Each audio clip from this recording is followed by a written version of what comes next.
Good morning students. Life process हम देख रहे थे और लाइफ प्रोसेस में ये फोर्थ और लास्ट सिस्टम है और वो है ट्रांसपोर्टेशन सिस्टम। तो स्टार्ट करते हैं ट्रांसपोर्टेशन सिस्टम। हमने अभी तक जितने भी सिस्टम पढ़े हैं उसमें हमने ये स्टडी की कि जो भी यूनिसेलुलर ऑर्गेनिज्म होते हैं उनमें कोई स्पेशल टाइप का कोई सिस्टम नहीं होता है, ना ही न्यूट्रिशन होता है, ना एक्सक्रीटरी सिस्टम होता है और ना ही रेस्पिरेशन सिस्टम होता है। उसी तरह से ट्रांसपोर्टेशन सिस्टम में भी सेम होता है। यूनिसेलुलर ऑर्गेनिज्म में किसी तरह के ट्रांसपोर्टेशन की रिक्वायरमेंट नहीं होती, क्योंकि जो एक सिंगल सेल है वहीं पर ही फूड मटेरियल इंटैक्ट होना है और वहीं पर ही उसको यूज़ होना है। कोई और पार्ट तो है नहीं जहाँ पर उसको ट्रांसपोर्ट की ज़रूरत पड़े। ठीक है, तो यूनिसेलुलर ऑर्गेनिज्म में किसी तरह की स्पेशल ट्रांसपोर्टेशन सिस्टम की रिक्वायरमेंट नहीं है।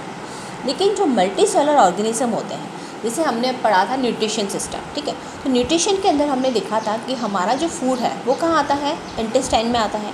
इंटेस्टाइन से जो फाइनल फूड का डाइजेशन होता है, फिर उसके बाद ग्लूकोज बनता है, फैटी एसिड बनते हैं, ग्लिसरॉल बनते हैं, एमिनो एसिड बनते हैं।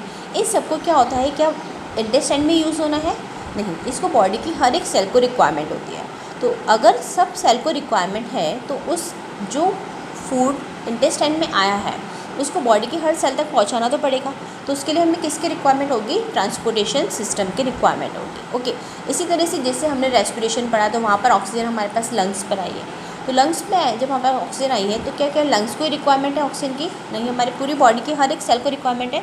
तो इसके लिए भी हमें ट्रांसपोर्टेशन सिस्टम की रिक्वायरमेंट होती है। तो मल्टी सेलुलर ऑर्गेनिज्म के अंदर हमें एक स्पेशल टाइप के सिस्टम की रिक्वायरमेंट है और वो है ट्रांसपोर्टेशन सिस्टम। यहाँ पर ट्रांसपोर्टेशन सिस्टम जैसे हम हर सिस्टम में स्टडी करते हैं, एनिमल्स में भी स्टडी करेंगे और प्लांट्स में भी स्टडी करेंगे। तो पहले हम देखते हैं एनिमल्स के बारे में। एनिमल्स के अंदर जो सिस्टम होता है, ये दो तरह का सिस्टम हम स्टडी करेंगे। एक पढ़ेंगे ब्लड सर्कुलेटरी सिस्टम और एक पढ़ेंगे हम लिम्फेटिक सिस्टम। ओके, तो पहली बात तो ये है कि ट्रांसपोर्टेशन सिस्टम जो है उसको अगर हम एनिमल्स के अंदर बात करते हैं तो एनिमल्स के अंदर हम जनरली बोलते हैं सर्कुलेशन टर्म यूज़ करते हैं। ठीक है, तो हम फर्स्ट पढ़ेंगे ब्लड सर्कुलेटरी सिस्टम। बहुत आसान सा है, देखो ब्लड सर्कुलेटरी सिस्टम जैसे हमने पहले वाली क्लासेस में भी कुछ तो स्टडी किया हुआ ही है। देखो, जैसे सपोज़ करो हमारा जो बॉडी है वहाँ पर हमें सर्कुलेशन करना है ब्लड के थ्रू।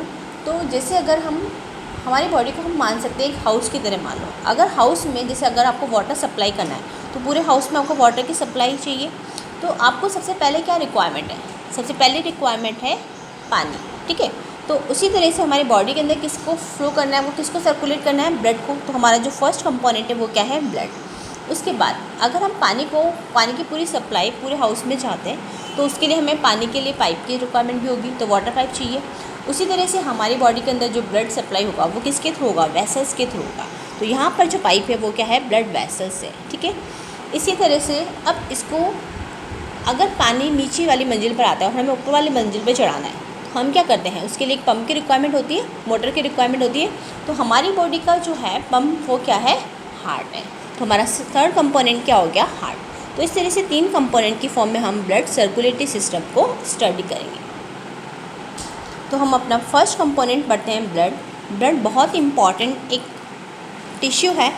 जैसा आपने 9th क्लास में पढ़ा था, ब्लड एक फ्लूइड कनेक्टिव टिश्यू के अंदर हमने इसका टाइप पढ़ा था। तो कनेक्टिव टिश्यू के अंदर फ्लूइड कनेक्टिव टिश्यू है क्योंकि ये क्या होता है? फ्लो करता है।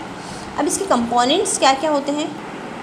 अब ब्लड के जो कंपोनेंट्स हैं वो क्या क्या है?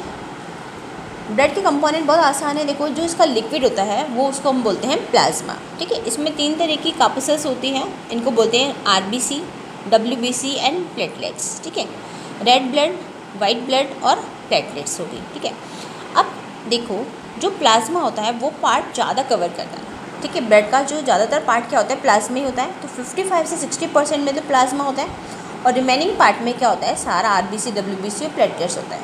ठीक है, 40 से 45%। अब ये जो प्लाज्मा होता है, इस प्लाज्मा के अंदर ज़्यादातर क्या होता है? वाटर ही होता है, 91 से 92%।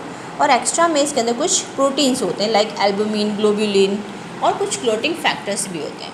ओके, आरबीसी आपको पता ही है, रेड ब्लड सेल्स। इसका नाम रेड क्यों रखा है? क्योंकि इसका कलर रेड होता है। अब रेड क्यों होता है? क्योंकि इसमें हीमोग्लोबिन पिगमेंट प्रेजेंट होता है। जैसे क्लोरोफिल प्रेजेंट होने के कारण लीफ का कलर क्या होता है? ग्रीन होता है। वैसे हमारे ब्लड का कलर क्या होता है? रेड होता है। ठीक है, इसका मेन इंपॉर्टेंट फंक्शन क्या होता है? आरबीसी का काम होता है किसको कैरी करना, ऑक्सीजन को कैरी करना। ओके, ऑक्सीजन का ट्रांसपोर्टेशन मेनली किसके थ्रू होता है, हीमोग्लोबिन के थ्रू होता है, और वो कहाँ पर होता है, आरबीसी के अंदर। इसी तरह से डब्ल्यूबीसी आपको बहुत अच्छी तरह पता है। डब्ल्यूबीसी क्या करता है, फाइटिंग का काम करता है। जो भी जर्म्स आते हैं, बैक्टीरिया है, जो भी वायरस वगैरह है, मतलब वायरस तो क्या, लेकिन जो भी अदर जर्म्स हैं, ठीक है, उनको किल करने का काम कौन करता है, डब्ल्यूबीसी करता है। ठीक है, इसी तरह से प्लेटलेट्स क्या करती है, जैसे आप कभी गिर जाते हैं, आपको चोट लग जाती है, आपका ब्लड ब्लीडिंग होते हैं, तो उस कंडीशन में जो ब्लड का क्लोटिंग करता है वो कौन करता है, प्लेटलेट्स करती हैं। अब नेक्स्ट है इसकी इंपॉर्टेंस क्या क्या है, यानी कि ब्लड के फंक्शंस क्या क्या हैं। तो ब्लड के फंक्शंस क्या है, आरबीसी, डब्ल्यूबीसी, प्लेटलेट्स क्या फंक्शन लिखेंगे तो ब्लड के फंक्शन बन जाएंगे।